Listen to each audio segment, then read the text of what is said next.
If you've been wondering if insomnia can be cured, I'm glad you're here, because not only have you in all likelihood struggled greatly with sleep, but even to a point where you've wondered if it's even possible to leave the struggle, and of course it is, regardless of how long you've struggled or how intense it has been, you can leave that struggle and have peaceful sleep for the rest of your life.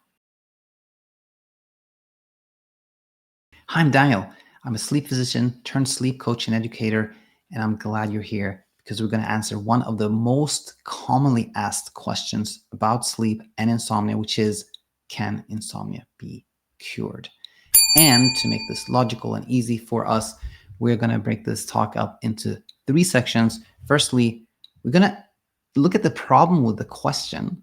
Then we're going to see how we'll leave insomnia. And then there's a bit of a discussion, which is sort of optional. There's going to be some clarifications there, but the key things are going to be in, section 1 and 2.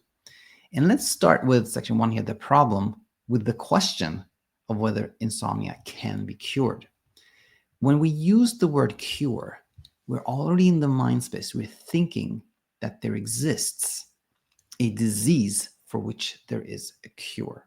And this is tricky because when we think that we have some kind of disease, that something is wrong with us, there's some illness, that alone keeps us in the state of worry and preoccupation, that keeps us awake at night, and then seems to confirm that we have a disease.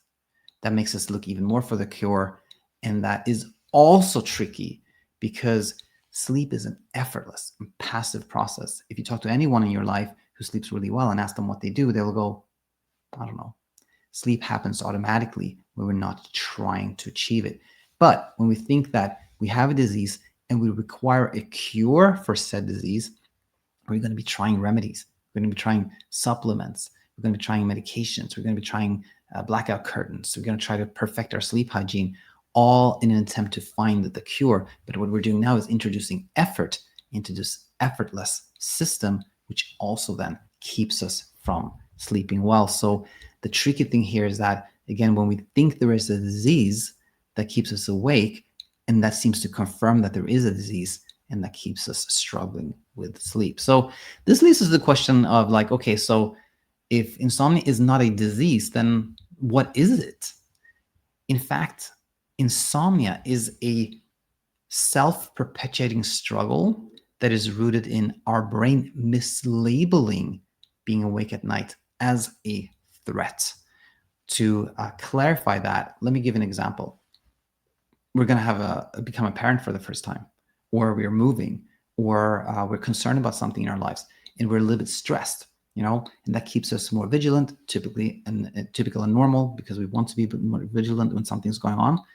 Now, what then happens is, in this place when we're stressed and we're not sleeping, our brain goes, wait a minute, I'm not sleeping enough. This is a problem. That's the moment when not sleeping at night is identified as a threat. And then that keeps us awake at night. The idea that we're threatened, that something's wrong, keeps us awake at night. And then it seems to confirm that there's a threat. And that keeps us awake at night. And this is what we call insomnia. And you can see the parallels to what we just talked about when it comes to the problem of thinking of insomnia as a disease. When we're saying like we're thinking of it as a disease, it's similar to saying that we think there is a threat, and that leads us to not sleep, and that confirms that there is a disease or there's a threat, right? So this again illustrates the problem of thinking of insomnia as disease, because it creates this loop that we call insomnia, which is actually a misunderstanding. There is no real threat. There is no danger. It is just kind of a misunderstanding in our brain that creates the struggle we call insomnia.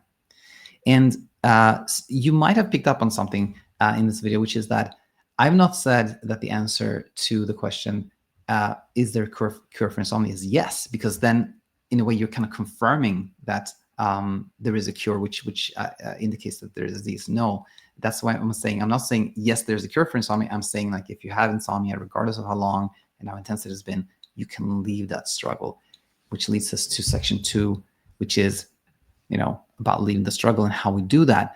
And I think, first I want to say that everything on this channel, every episode, every interview is there to help you leave the struggle, to fully see what we're just talking about briefly here, which is that what you want is to see that there's actually nothing wrong with you. You do not have a disease. You do not have an illness.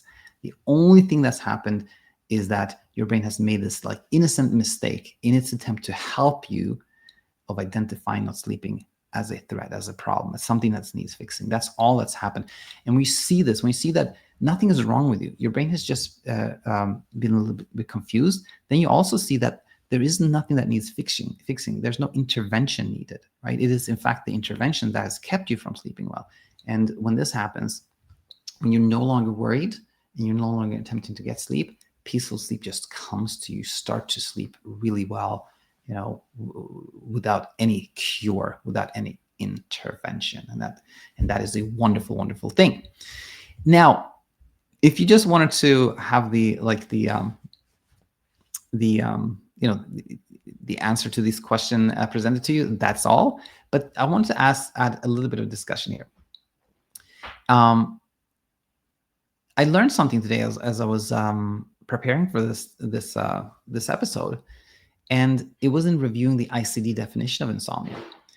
Usually what I say is that the mainstream definition of insomnia is tricky because it's purely descriptive. It just says, if you've had trouble staying or falling asleep for more than three nights per week for more than 3 months, you have insomnia.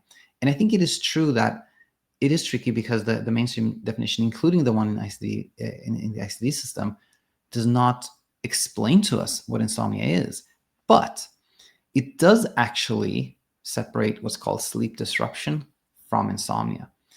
In the past, I've said things like, oh, if you have, if you work shifts and you have trouble sleeping, 4 times per night because you work shifts, then you would be labeled as having insomnia. Not actually true if you really look deeply into the definition, because what the ICD definition says is that you have insomnia if you have this struggle with sleep that is not explained by any condition, life event, stressor, medication, anything like that, right?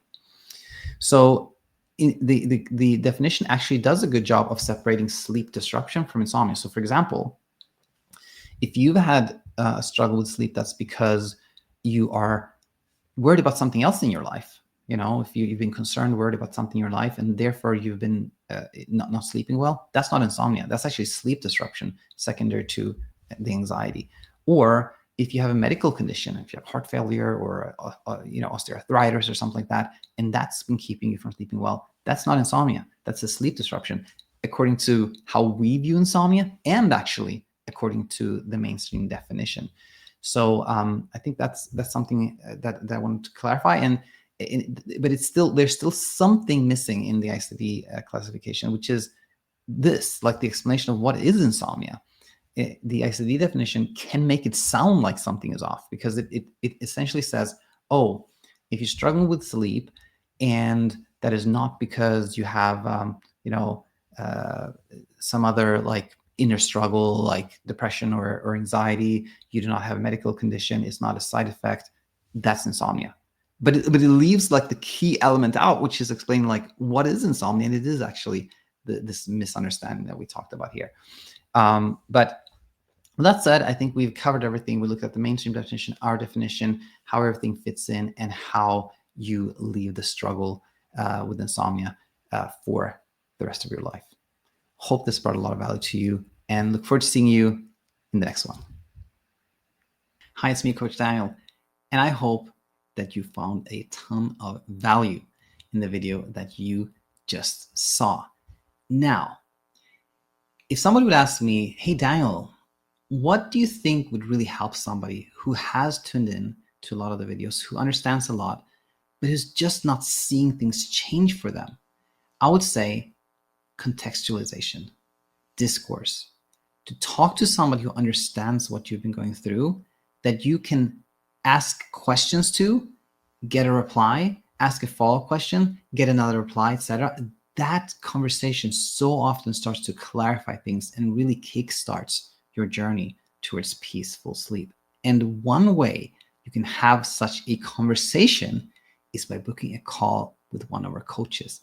In fact, you can head over to our website, thesleepcourseschool.com, And you can see which coaches offer calls and check out their individual success story to see if their story relates with you, and you find that connection that leads you to see that this is a person that I could work with. This is a person I would talk to. And then you can book a call, and that could be what really kickstarts your journey to where you want to be.